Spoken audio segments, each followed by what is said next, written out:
Welcome back to the gun dungeon, guys.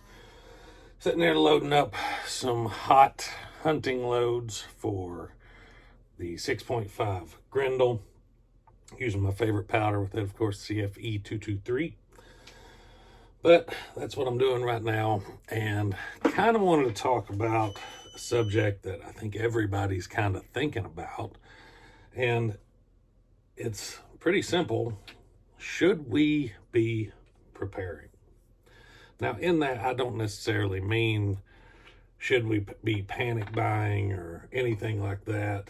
If you are low on something, sure, buy it. If you don't need it, I'm not saying go out and panic buy. But there's three different instances, three different topics, I guess, that kind of lead my mind towards saying, yes, we definitely should be preparing. And I'm not saying stocking up on stuff. I'm not saying stacking stuff deep. You should have already done that, honestly. But I think, there's a little trickle here. There we go. I think we need to be preparing in several different ways. One of those being prepare yourself mentally for things coming. Prepare yourself with your surrounding, your community, people around you. Because it's going to take more than just you, I think, to be fully prepared for things that may or may not come. I think you need to be prepared with provisions, of course, but like I said, you should have already. If you haven't done that already, you're behind the eight ball. I'm talking water, ways to purify water, ways to obtain water, food sources, things of that nature. Now, this ain't a doom and gloom video here. It's a serious topic, and there's, like I said, there's three things that has steered me to say, yeah, it's definitely time to prepare.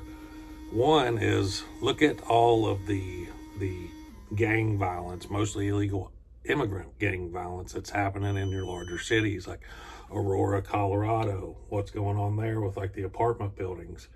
Think about that for just a second and put yourself in the shoes of someone that may be living in that apartment complex. What would you do? I mean, what even could you do? You can't take on a whole gang by yourself. You may. It's very, very unlikely that you would win and come out unscathed, unharmed, alive. Very unlikely, but possible, I guess. Not an ideal situation that you would want to go for. But, that's where I say you need to surround yourself with like-minded people and have a game plan.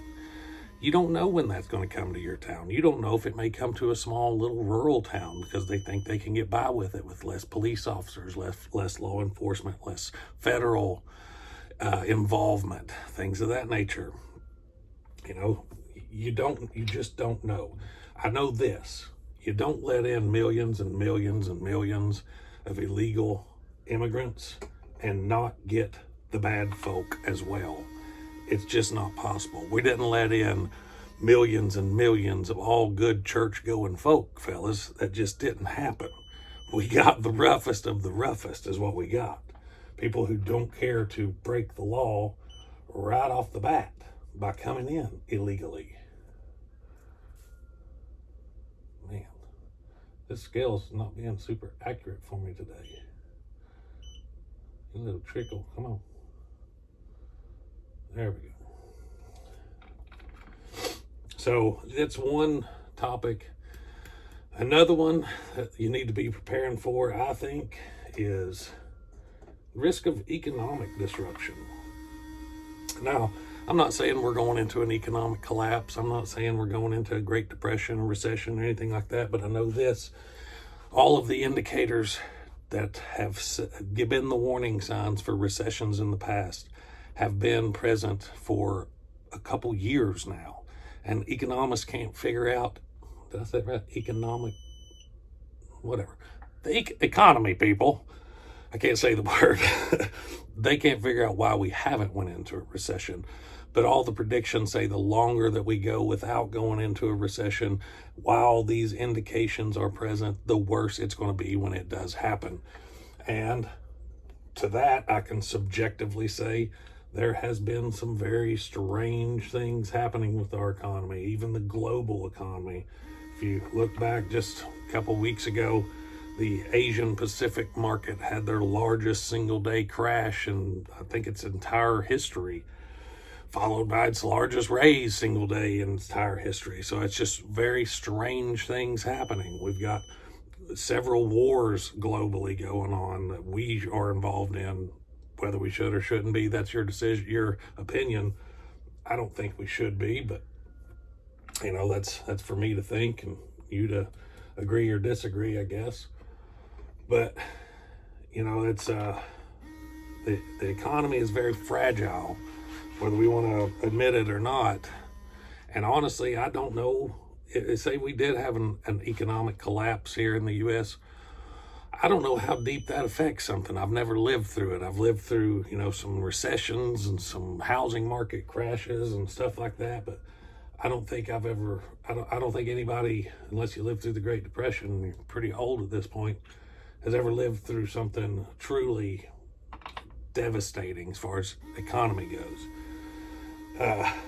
And what comes with that, I don't know. And I don't think anybody really knows. I don't know what would be valuable. Food be valuable. I don't know if precious metals would even be valuable, because honestly, I don't understand why precious metals are valuable to start with. I mean, there's really not a whole lot of usefulness for them in a post-economic crash type scenario, but supposedly they was to retain value. Why? I don't know. I know if I was hungry, I would rather have a biscuit over a piece of silver, but that's just the way I think about it.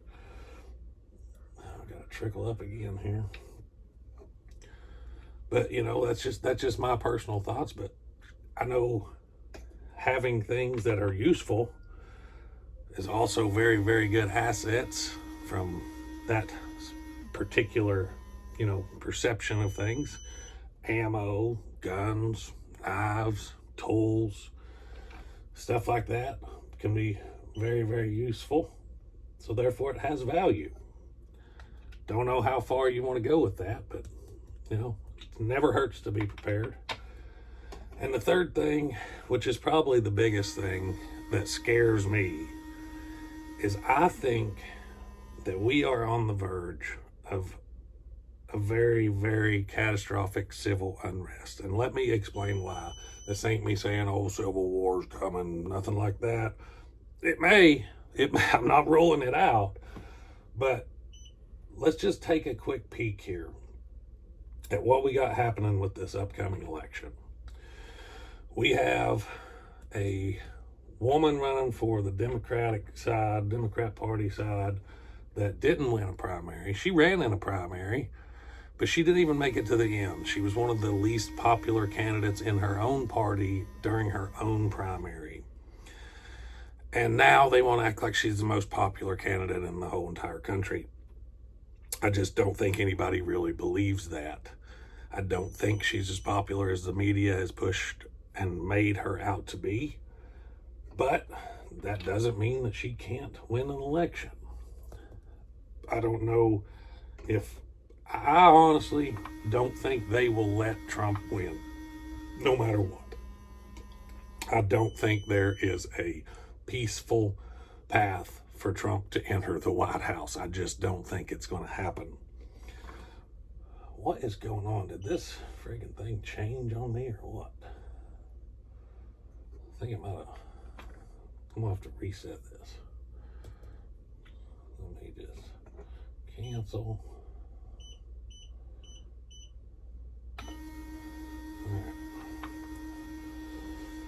I've had to trickle every one of them.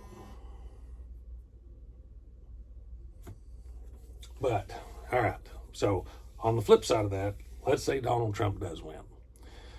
We've already seen, look at all the pro-Palestine, anti-Israel protests that are taking place right now, that they're causing mass chaos. Do you think those same people aren't going to be out there raising hell, burning cities down, looting places? It'll be them plus more if Donald Trump does actually win the election. So we already know for a fact that will happen. There's no way around it.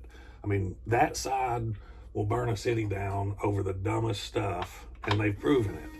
And that's one topic or one event. They are definitely going to be out raising hell and destroying stuff, interrupting everything, including the economy. It's going to happen. If Trump wins, you know that is going to happen. No question. Now, on the flip side, let's say Kamala does pull off a win. I don't think it's personally possible for her to actually win a free and fair election. I don't think that even the people in her own party want her to be president. I could be wrong, but I don't think that she has the support, and she definitely doesn't have the support from the independents. But either way, I am heavily involved in some groups, I should say. And within a lot of these groups, I've seen communication of talk that if Kamala wins, it'll be by theft, it'll be by, corrupt election. And that's just going into it with nothing even happening, no indication of any corruption in the election, not even had the election. But that's already predetermined amongst many conservative groups that if she wins, it has to be by corruption and theft. Heaven forbid something happens that even gives an indication that something like that happened, it'll be even worse. But I guess the point that I'm getting to here is that no matter which candidate wins, the other side is already preparing to have some sort of a uprise, some sort of we're calling these things protests, but guys, that is not what's been happening in the last 4 years is not protest. That's not peaceful protest.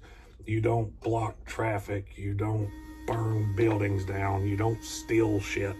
That's not protesting, that is rioting. You don't destroy artifacts, you don't destroy statues, that is rioting. That is not protest. So, but let's just go ahead and plan that no matter who wins the election, I don't know to what scale, but something's going to happen. One side or the other is going to have reason to raise hell. Now, will it be in only large cities like we saw with a lot of the George Floyd stuff? Will it be, disrupting commerce? Will it be, there's a lot of really weird stuff happened in the last 4 years. Like that city that was created in the city in, was it Seattle or Portland or something like that, where they had their own they took over the town basically, and I forget the name of it, had some goofy name, but they just took over the whole damn thing. It's kind of what the Venezuelan gangs are doing in Colorado right now.